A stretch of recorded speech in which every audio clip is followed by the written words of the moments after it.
Hey there, David, Yuri, parents. My name is Ms. Montgomery, and I am a fifth grade ELA and social studies teacher. I just wanted to share with you today some of the skills that are going to be coming up in the first part of the second 9 weeks. So this is our October sneak peek.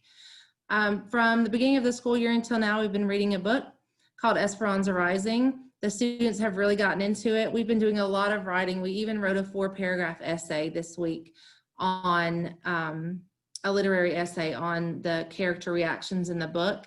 And so now we're ready to move on to another part of our writing journey with the book.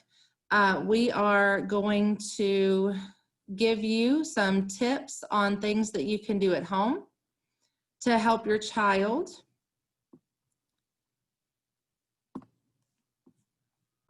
Some of those things you should see coming up are the big idea that we're going to be focusing on is still going to be human rights and how they can be threatened. We're still going to use writing to raise the awareness of human rights in our world today.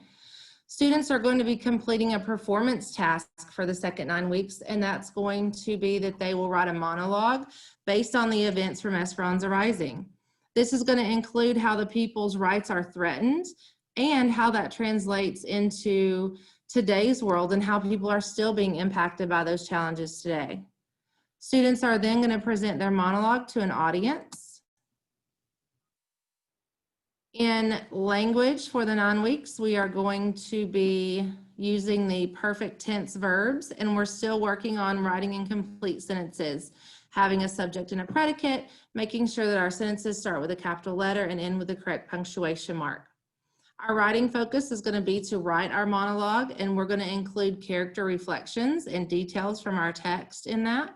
And then we're going to work on revising those together and peer edit for grammar and to make sure that they have a narrative voice in their writing. As far as reading skills go, we are going to be reading a literary text for fluency, and then we're also going to be reading and analyzing our monologues. How can you help reading at home? Well, you can talk to your student about human rights. You can read informational text and talk about the main idea and supporting details. You can have your students summarize the text of what they're reading. You can look up articles of the Declaration of Human Rights and discuss what they mean. You could watch documentaries and research the internet together to find out more about current issues in human rights and talk about how people are affected by those challenges. You can also always help your child practice reading fluently by letting them read aloud to yourself, a younger brother or sister, even a pet. Questions that you might want to ask your student while they're reading. What is the main idea of the text? What are some details and how do they support the main idea? What do the illustrations tell us? How does what you read connect to something you've already learned or something in your own life? How does this section of the story or chapter fit into the overall structure of the book? How does the main character react? How do they change from beginning to end? And what new or unknown words did you find today in your reading? So those are just a few small things that you can do while you are at home with your child to help them to continue to grow as a reader in 5th grade. And I hope that this little sneak peek gets you ready and excited for the beginning of our second 9 weeks.